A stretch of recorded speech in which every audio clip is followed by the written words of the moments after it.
दाये सात षष्ठ रंध्रे वा व्यये वा पाप संयुते शुभ दृष्टि विहीने च धन धान्य परिच्युते।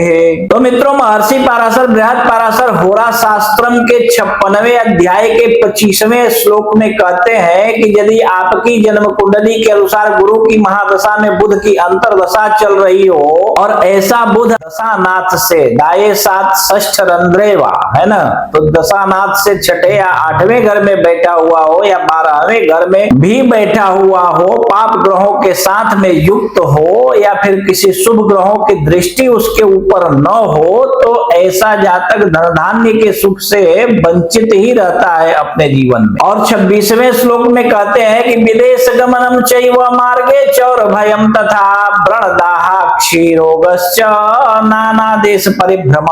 कहते हैं कि ऐसे जातक को ऐसा बुध जो है बेकार का विदेश भ्रमण करवाता है, नाना देशों में, अनेक प्रकार के देशों में तथा अनेक प्रकार के प्रदेशों में इधर से उधर धन प्राप्ति के लिए दौड़ते रहता है उद्योग करते हुए। उसके बाद भी इसको धन की प्राप्ति नहीं होती है, बल्कि एक और बात हो जाती है कि मार्गे चोर भयम तथा है ना, तो रास्ते में जाते हुए इसको चोरों का भी डर बना रहता है। चोर भी इसके धन को छीन लेते हैं या चुरा लेते हैं या इसको हानि पहुंचा देते हैं। और व्रणदाहा क्षीरोगश्च, इसको व्रण रोग होने की संभावना होती है और कोई भी रोग हो सकता है कहीं भी। और कहते हैं कि आंखों में ज्यादा करके ऐसे समय में रोग हो जाता है या आंख जो है खत्म भी हो सकता है किसी दुर्घटना के वजह से। बिना मतलब का बेकार भ्रमण इधर से उधर करते हुए इसको जीवन में कभी भी सुख की प्राप्ति नहीं होती है। धन धान्य परिच्युते है ना, धन धान्य से भी रहित ही ऐसा जातक अपने जीवन में देखा जाता है ज्यादातर। ठीक है, तो मित्रों क्या होता है कि जैसे लग्न से आप कोई घर देखते हैं शुभ या अशुभ घर, उसी प्रकार आपको दशानाथ से भी शुभ या अशुभ घर देखना पड़ेगा कि दशानाथ से कौन से घर में, यानी कि अगर केंद्र के हिसाब से हम गिने और 10वां घर पड़ता हो